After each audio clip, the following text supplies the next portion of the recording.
Welcome to Plus One Forward, the podcast powered by the Apocalypse, where we talk about tabletop role-playing games using or inspired by the Apocalypse engine.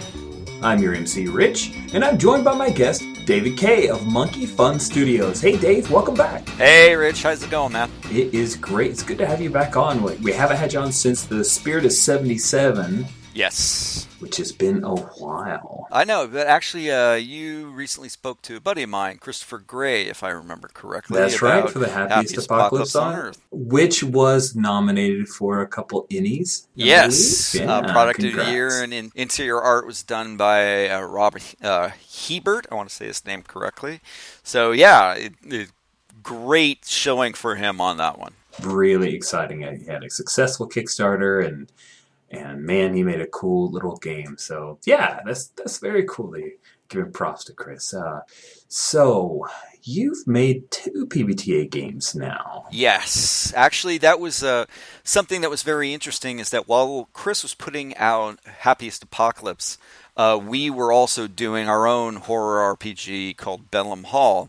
You know, we bounced ideas off of one another and talked a little bit. In fact, one of the way that I met Chris was through a playtest I was running at the local game convention, Strategicon here in Los Angeles. Mm-hmm. And he had sat in a playtest. He had mostly done D&D before.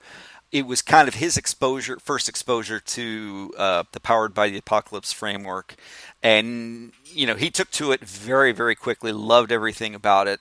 And so while we were working on ours, he was working on his, and we both managed to get our games out, I'd say about a month in a difference between the two. So, yeah, so that was a good time of us getting our new products out. Hey, let's jump on over here and read a Sitch. Sure. Read a Sitch. Dave, you wanted to talk a little bit about what's going on at your table. The idea of PvP versus co-op games. Would you tease that out? What do you think? Yeah, so one of the things... Well, let me talk a little bit about Bedlam Hall, and then we'll kind of wrap our mind back. So I know I'm kind of going all over the map on it. So one of the things that when we were creating... Bedlam Hall was the idea of having it involve more, not direct player versus player, but definitely the competition to it. And it actually got pointed out to me while we were doing the play tests for it and doing the construction of it, that some people would want to make it more of a co-op situation. Mm-hmm. It was and I acknowledge my own, I don't want to say weakness, but my folly in that, because that had not been something I really considered. The fact that now we are at a point in terms of not just games powered by the Apocalypse, but any role-playing game, where that kind of distinction between player versus player activity versus co-op activity is something that needs to be considered by game designers. And the fact that if you are going to have that as part of the framework of what you're doing, how are you going to handle that? How are you going to handle the comfort level and making sure everybody's comfortable at the table? I've been pretty lucky, per se. I have not had too many situations where it became an issue of player versus player conflict on a meta level or an out-of-game level.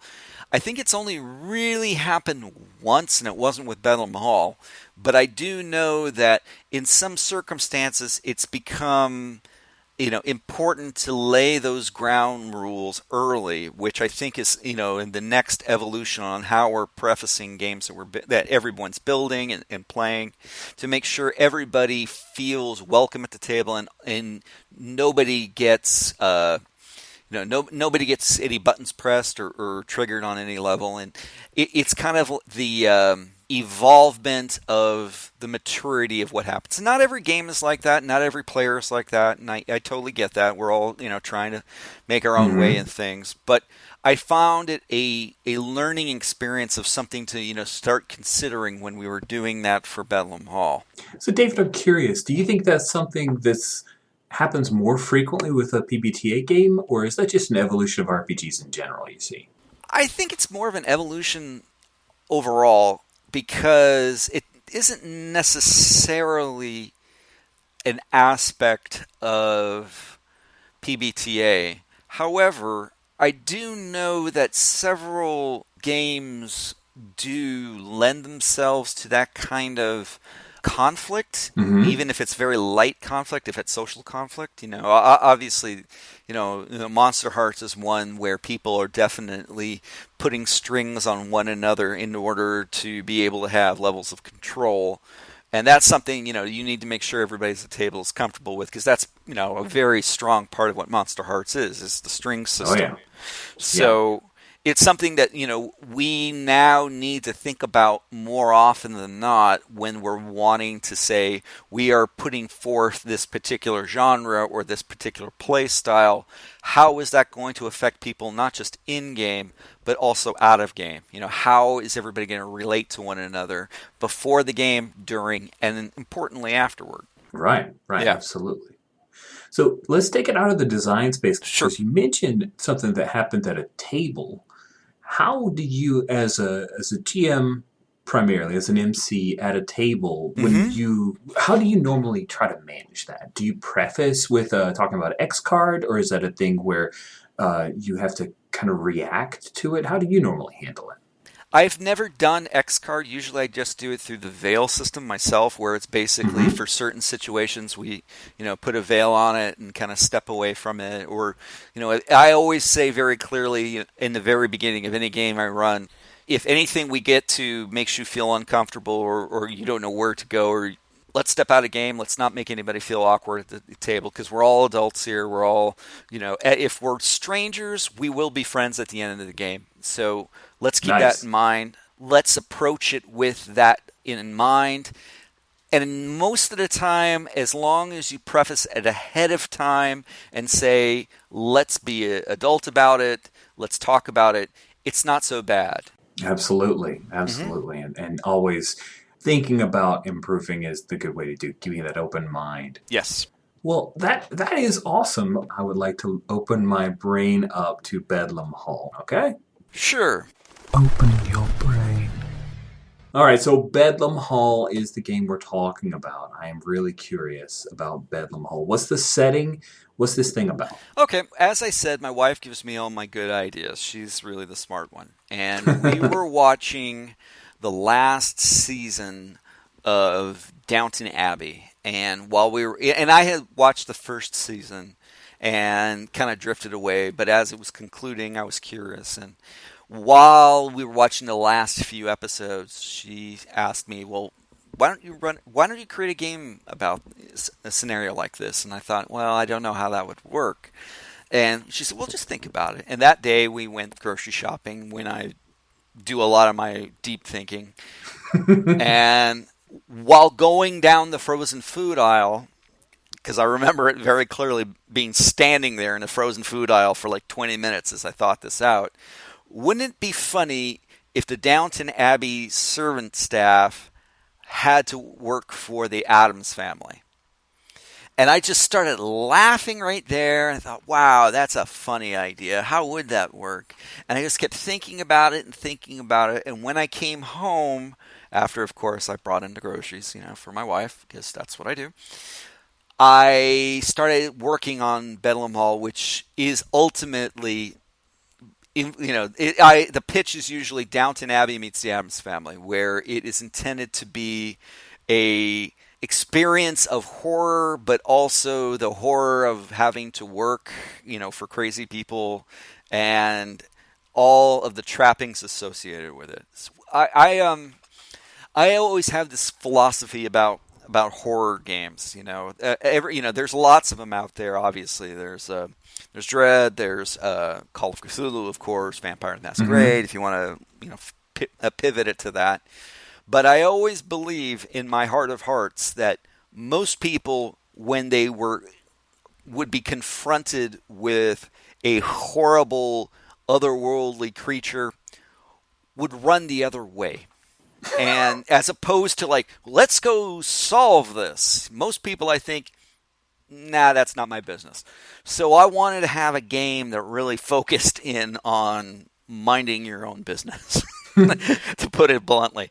It really is a situation where the staff solve problems as the players do as the staff, but only in the context where they do it because they don't want it to affect their normal jobs. And it's kind of funny that my wife and I we lived in New York for a while, and we would always joke that New Yorkers are hysterical that they will, if a pterodactyl flew down and picked somebody up and flew away with them, carrying somebody screaming, New Yorkers would look at it and go, I hate it when that happens.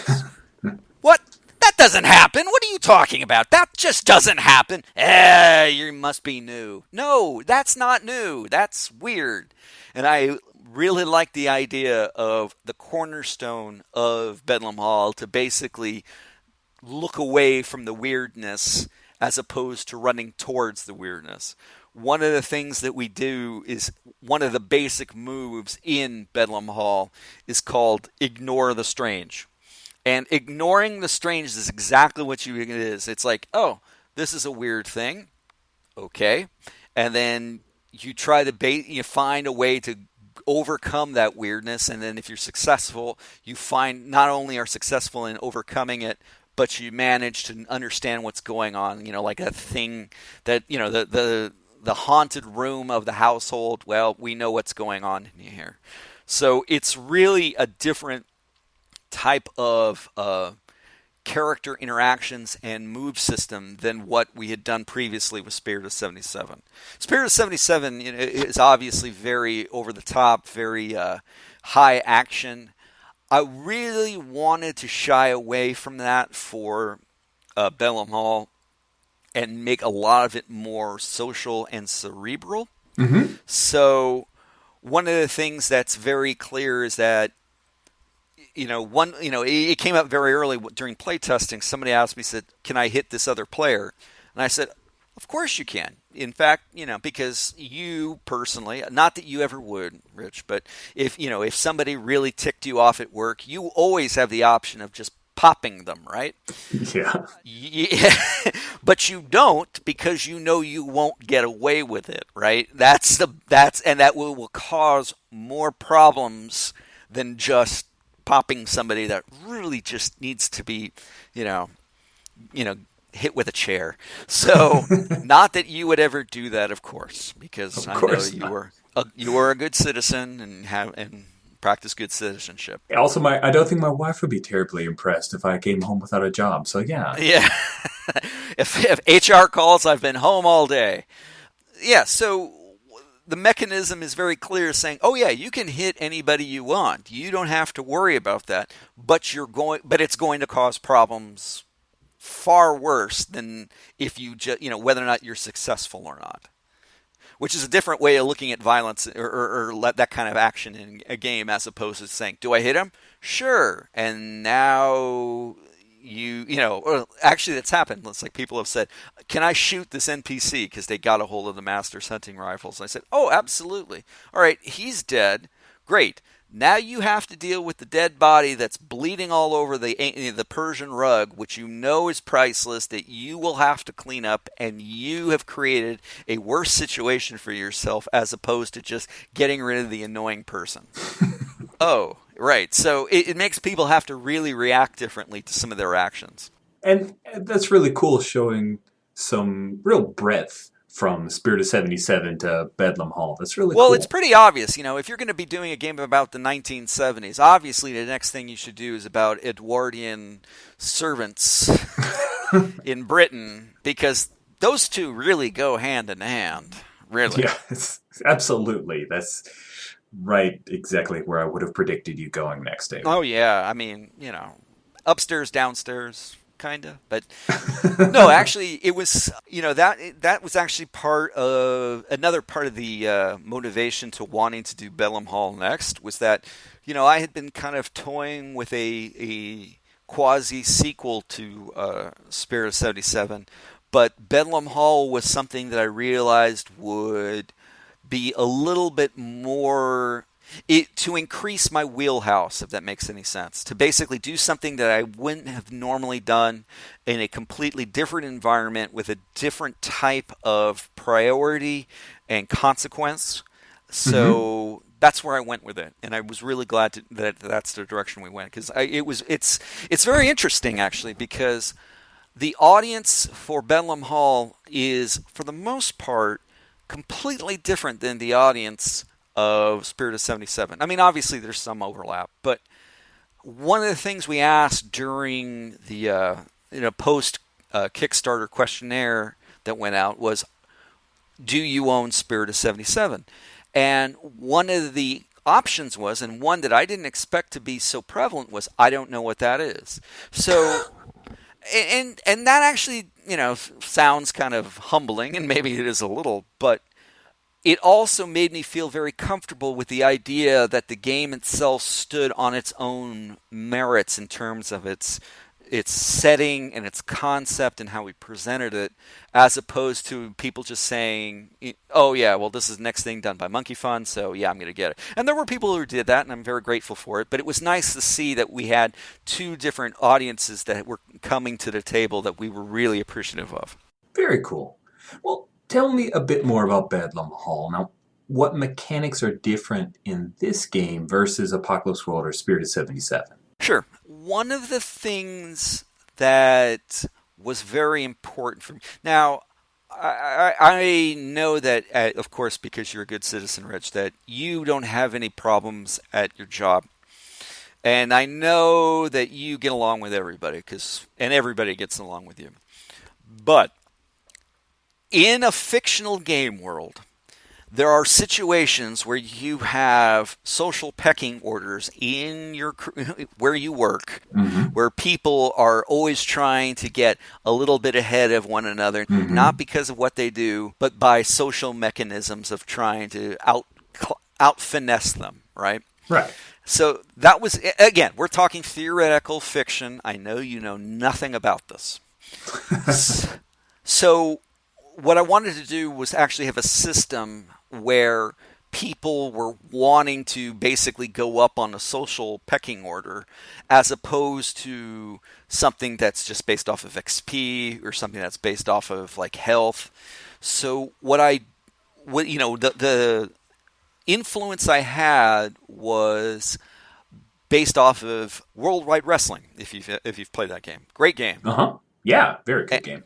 And one of the things I really liked about Worldwide Wrestling, which I recommend to everybody, even if you're not a wrestling fan, is that the system itself lends to the most realistic portrayal of how professional wrestling can be, in the fact that it talks about how you really want to get a reaction from the audience, either good or bad, and that has nothing to do with whether or not you win or lose, right?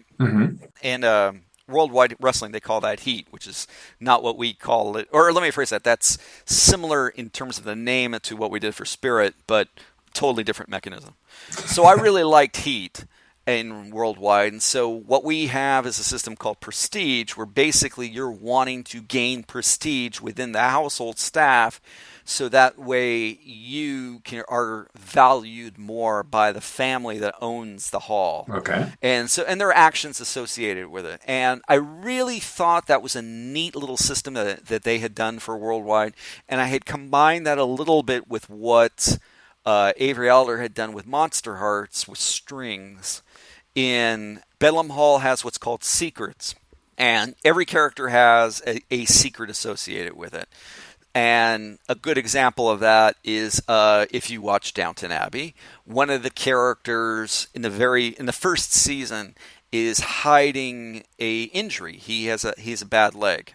That would be Mr. Bates, for those of you who are fans of Downton Abbey. Okay. And he was hiding that from the household. That would be in Bedlam Hall mechanism, or the mechanics, that would be his secret. And some people wanted to use that secret against him.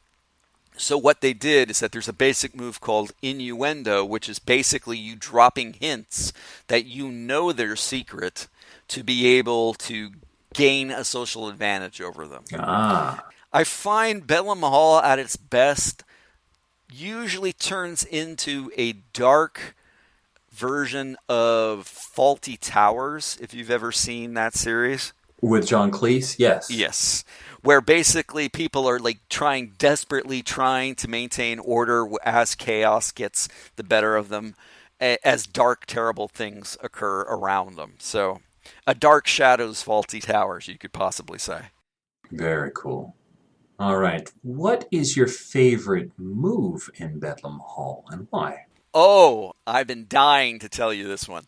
So, there is a move for the maids. The maids have a move called Helpless Victim. In every horror movie, English horror movie, like the Hammer films or the Castle films, I should say, that took place in a large manor, there's always that time where the creature or the bad guy corners the maid. So, what always happens, Rich, when the maid gets cornered? Wow, in horror films, do they die? Do they go down? They start crying uncontrollably, right? Okay. And quite often, as they cry uncontrollably, the monster, or the evil person, or the antagonist will then leave them alone. Right? Because it's a very weird thing, but it's like for whatever reason they go, too much trouble, and then they go off. So the move Helpless Victim is a move specific to the maid. And the maid basically, okay, if you're being threatened by something terrible, break down and start crying. And then if you're successful with this, whatever's threatening you will just leave you alone and go for the next person. So it's the absolute passive-aggressive defense move. But I think it's just hysterical, the fact that you'll just see people go, ah! And it's totally fake, and it totally works, and I love it. That is cool. Okay, I have to ask. Yeah. Are there advancements where you can buy moves from other playbooks, meaning that a non-maid could buy that? Oh, absolutely. That sounds great. All right, well, David, you've whetted my appetite. Now I must have I must have an appetizer here, because I don't think we can have a full main course of this game, but I would like a taste.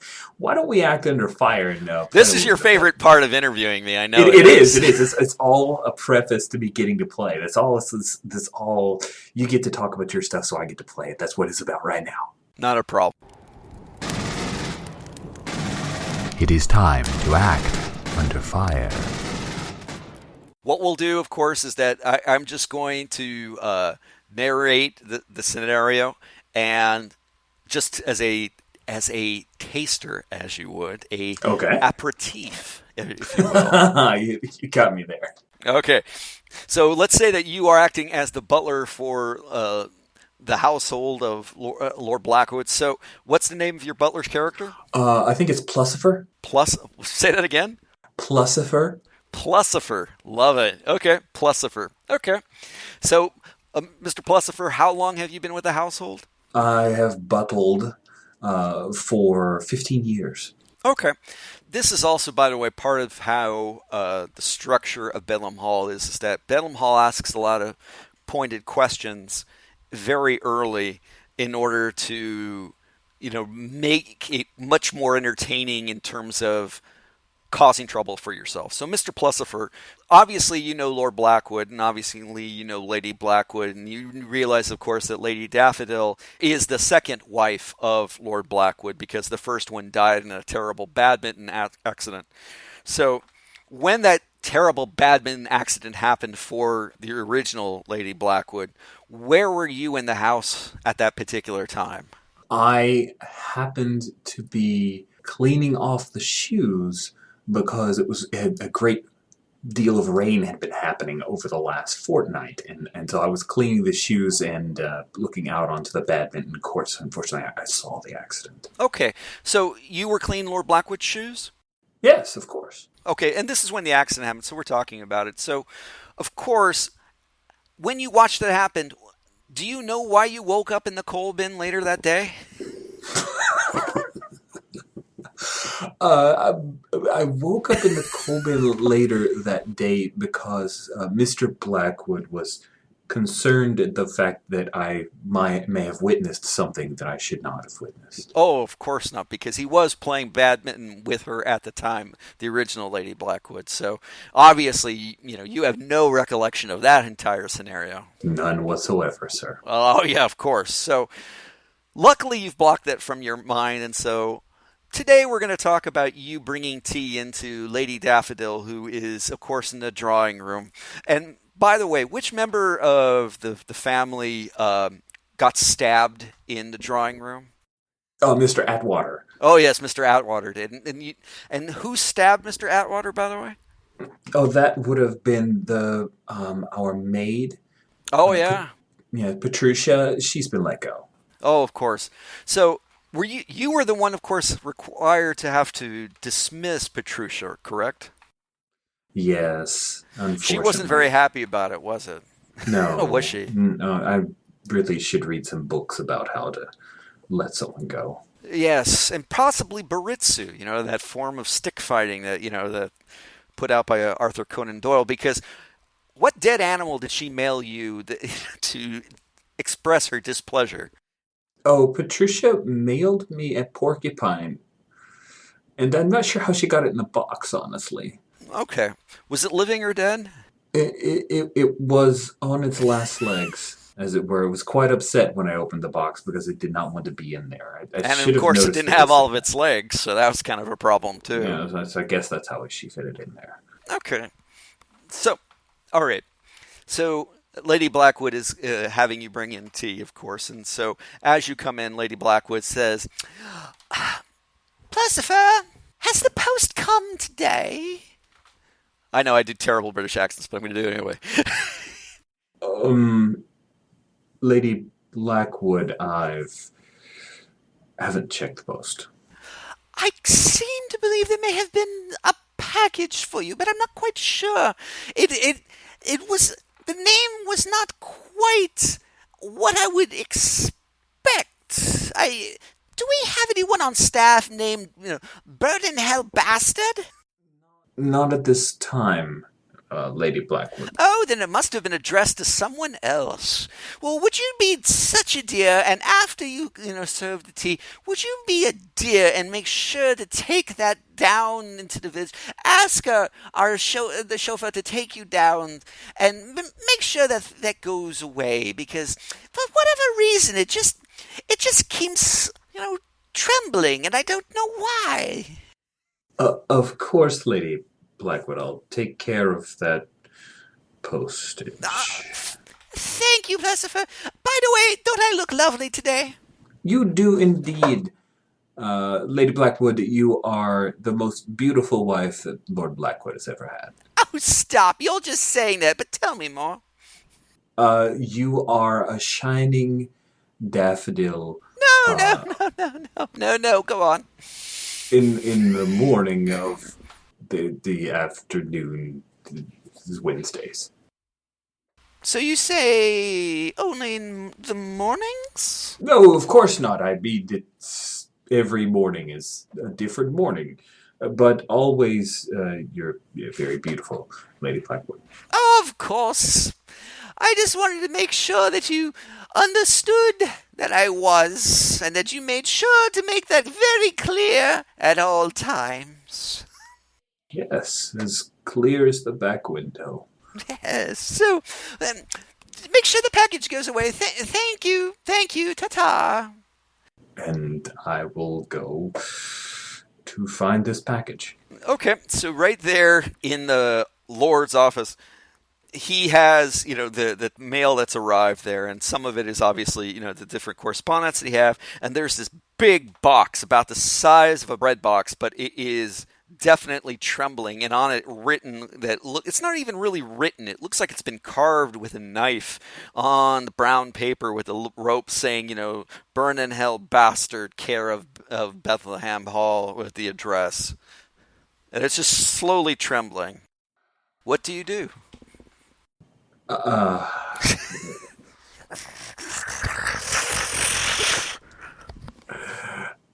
going to go draw the bath. Okay. All right. Drawing the bath. And as the bath is being The drawn, this is poor. obviously carried by a postman or a postal worker, so sure that I can pick up the box, which I will do. And Oh, you're going to pick it up?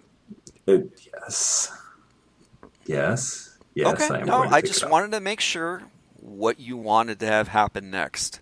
What to take it to the No, no, no, bath no, and no. Don't drop worry about it? it. Don't worry about That's it. You're my fine. intention. You're fine. It's okay. We can add a little bit more, health points to your character. It's fine. So, all right. So you're going to pick it up with both hands? Yes. What does it look heavy? Could I pick it up with one hand? Size of a red box. I imagine I need both hands. If you Both pick it up hands. with one hook, I'm sorry, not hook, hand. One hand. Oh, you're killing me. I will pick it up with both hands. All right. Picking it up, and you can feel it slowly trembling.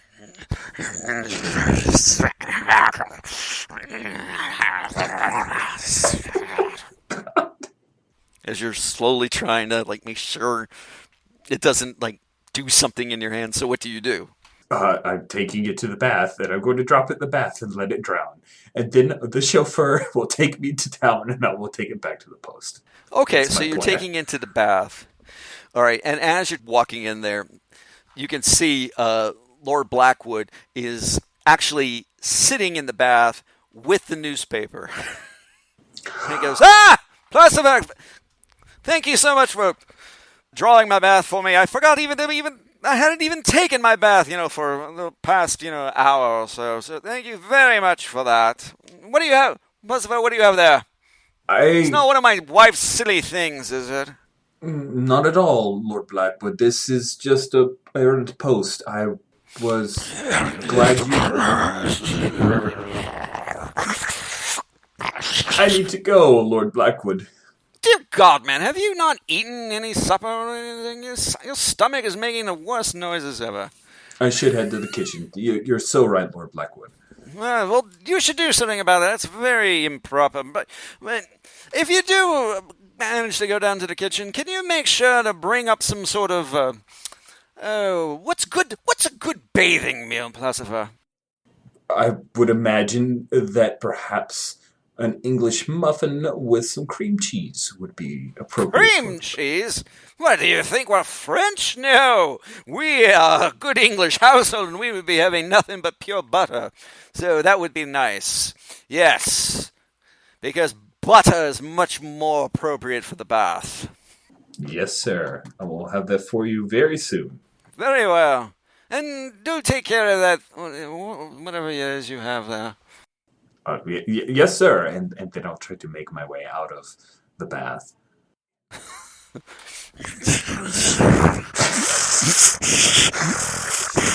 Literally the worst. Okay, I'm gonna run out. Is there a shed out back? Where perhaps over by the garage, yeah. Yes, there. I will head to the garage.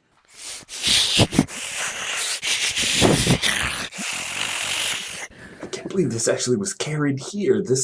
How did this box make it here? Well, good thing you're carrying it further. Yes. So I'll try to take it to the garage and see if there is a large wrench or a bat or a golf club that I could use. Okay, so looking around, you see there's the guard. Oh, so you're in the gardener shed. Okay, so the gardener's tools are set there. Big old, for whatever reason, the gardener has an impressive collection of hatchets. Oh, perfect. Yes, This is excellent. 5 of them, different sizes, different purposes, different shades of red, and so. Okay, so there you go. I don't remember anything about that. Of course not. Oh, and sitting there is also a badminton racket, also kind of red. That needs to be buried later. 2 hatchets. I will grab a pair of hatchets, and I'm not going to be sporting about this at all. I'm going to start hacking into the box in the hopes that I can deliver a killing blow to whatever monster she has placed in there before it springs forth and attacks me. So you're going to cut the box, hoping it doesn't open? I'm hoping to cut the box. I know at some point it will open.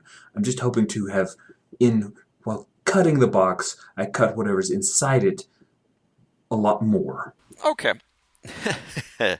All right. So what this would normally be is that you would be doing a basic move, and we're not going to roll the dice on this one, but this is a Sure. basic move called serving the house, where you are serving the house by taking care of the house that goes normally beyond your normal duties. So let's say that you are successful, and then you manage to cut the thing without actually having to. I'm sorry, slam it with the other side of the axe without having to cut it open. And so you hear it, and like slow, dark fluid is coming from the corners of the box. Oh, excellent. You've killed the package.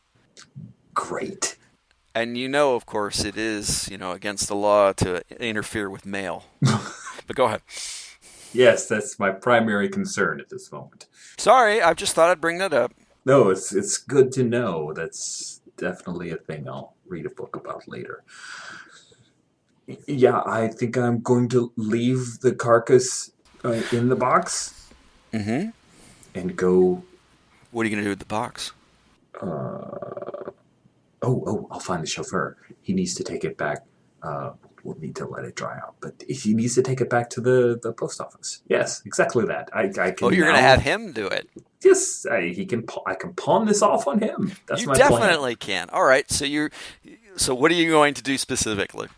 What I'm specifically going to do is try to find some kind of tarp or something that I can use to wrap it, because if the master finds out that there is animal's blood in his vehicle, that would be a crime. That would be terrible. And so I wish to wrap the box. Okay, yeah, sure. There's a badminton net. That seems to be porous and have holes. I don't think that would actually serve my needs here, but... Yeah, you don't want that. There is, of course, a burlap tarp over here. Burlap tarp is exactly what I'm after. Wrap the box with a burlap tarp, and then I'm going to foist this duty off onto the chauffeur. All right, so you're taking that into the garage, okay? So when you go into the garage, there is... what's the name of the chauffeur? I think that the chauffeur's name is Forthwith. Mr. Forthwith? Mm-hmm. All right, he's smoking a cigarette while he's polishing the engine, the hood of the Duesenberg there. Looks over and goes, Oi! Mr. Forthwith, I have an errant post that needs to be taken back to the post office. Lord Blackwood has asked if you could take care of that at your earliest convenience. No, I really got too much to do, Mr. Pussifer. Sorry. Well, no one else can take it back to the post office unless you wish to give me the keys to the Duesenberg. So specifically what you want to do with this is a move called directing the staff, which is basically you are directing the staff to do something on your behalf. Now, normally because you're the butler, you actually start with another point of prestige compared to everybody else. So you can definitely pull rank as the butler on him. And again, we're kind of skipping over some dice rolls and what have you. But sure. So this is the move that you would be doing, is that you would be directing him as somebody with more prestige than he does. Lord Blackwood would be very disappointed to find that you did not make time to take care of this small matter he has requested to be handled by you specifically.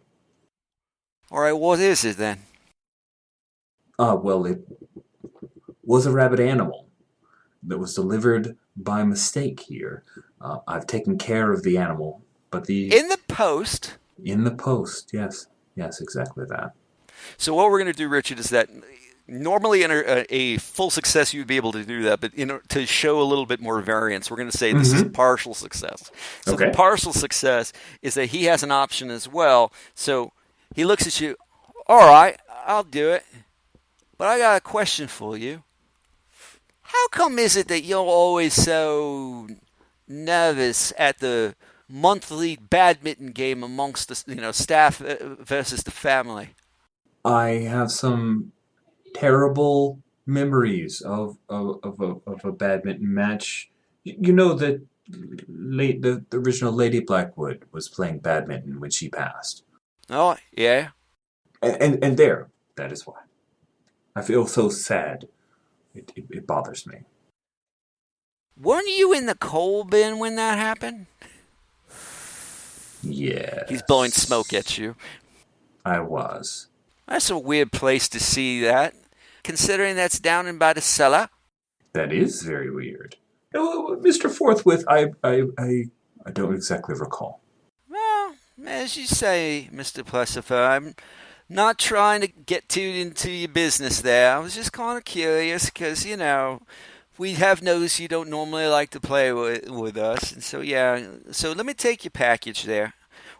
In the top thing there? Oh, yes, that would be wise because it will bleed. And what do you want me to do with that badminton racket? And you look down and you realize you're holding on to the badminton racket that, from the gardening shed. Oh, I immediately stick it behind my back. Oh, after talking to you, I should probably take up badminton and spend time with the rest of the staff. That would be an excellent way for us to commiserate together. And I don't need you to take this. I will take care of this. No problems. You sure? I'm happy to do that for you, Mr. Plessifer. It would be best if you don't take this racket. You should take care of the package. And that's all. That's all. Thank you. Thank you very much, Mr. Forthwith. As you say, Gona. All right, so what do you do with the package?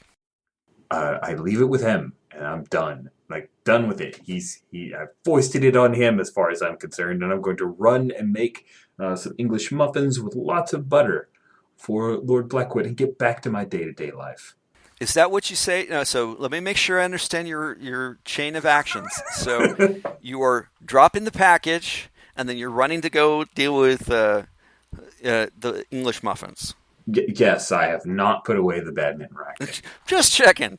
Glad you knew where I was going with that. Okay, so, all right, so you're taking in the English muffins with the butter to Lord Blackwood in the bath, along with the badminton racket. Is that what you're saying? Unfortunately, yes.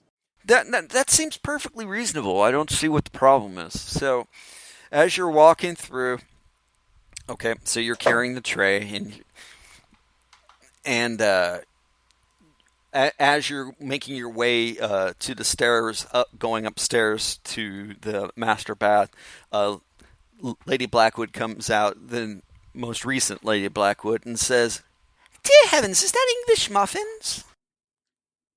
It is indeed. I haven't had any breakfast whatsoever. And she takes the breakfast, the muffins from you and starts smearing butter on them, going, "So, did you manage to be able to do something with that package?" Yes, I have taken care of the package. Oh, good show. Yes. So what did the postman say when you returned it? Oh, Mr. Forthwith is taking it back for me. I need to attend to Lord Blackwood. He's taking a bath. Alone? Do you think that's safe? Oh, it doesn't matter to me. Oh, so very well, very well. You go help him with his bath. I'm sure, that's fine. I don't know what he would want you to do, but best I don't know. It is best that you don't know. Thank you again, Lady Blackwood. And how do I look? Ravishing. Just ravishing? Extra ravishing. Oh, you always know the right things to say. You go on. You stop saying that. Very well. And then I'll go back down to the kitchen and make some more English muffins. And I think that's where I'll leave the badminton on the island in the middle, in the kitchen. I'll just place it down because I have to butter it up. It's butter up there. I've already buttered up Lady Blackwood, but now I'll butter the English muffins and take them back to Lord. Okay. Blackwood. So when you go into the kitchen, you see, there is of course the pantry and the island as you put it. You set down the badminton racket on the package that's sitting there, and then you're cutting up the new English muffin. Oh, did I mention the package? The package? The package is here. Do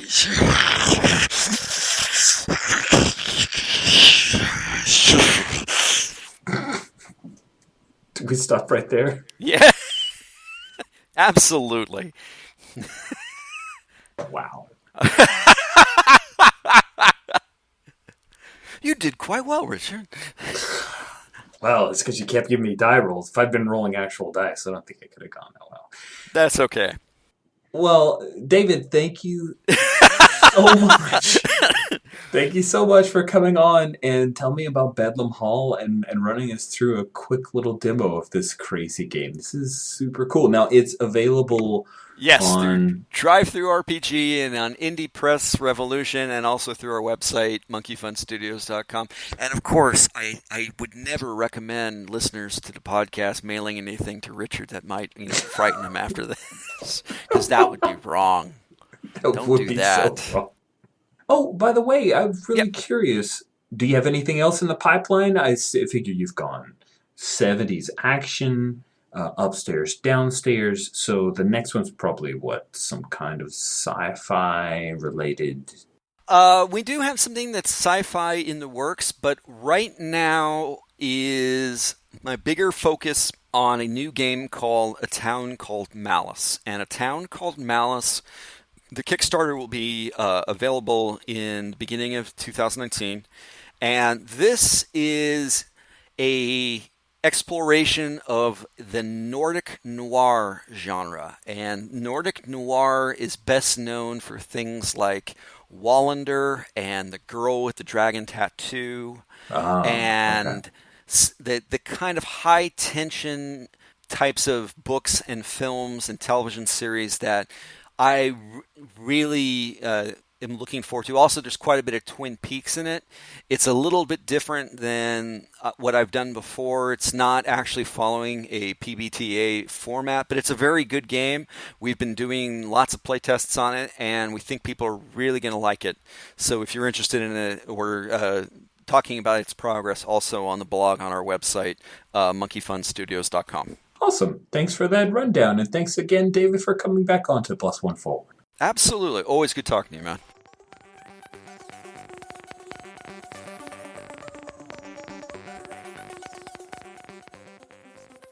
Hi, listeners. I have 3 things to tell you about this month. The first is that Codex Asphalt is now available in our $4 Patreon feed. This is our biggest issue ever.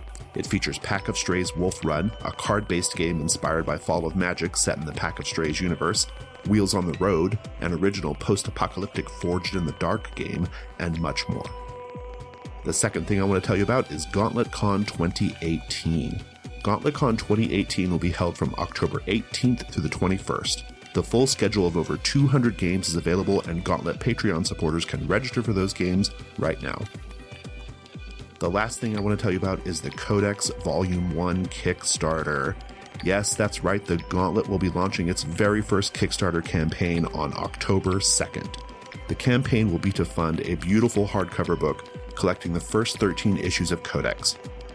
We want to go all out to make this book as gorgeous as possible, to make it the ultimate Gauntlet collector's item, but we will definitely need your help to do so. Also, we'll be making a limited number of these books available at a deep discount for our Patreon supporters, so be sure to keep your eyes open for this campaign when it launches October 2nd. For more information on everything we do in the Gauntlet, go to gauntlet-rpg.com. Thanks.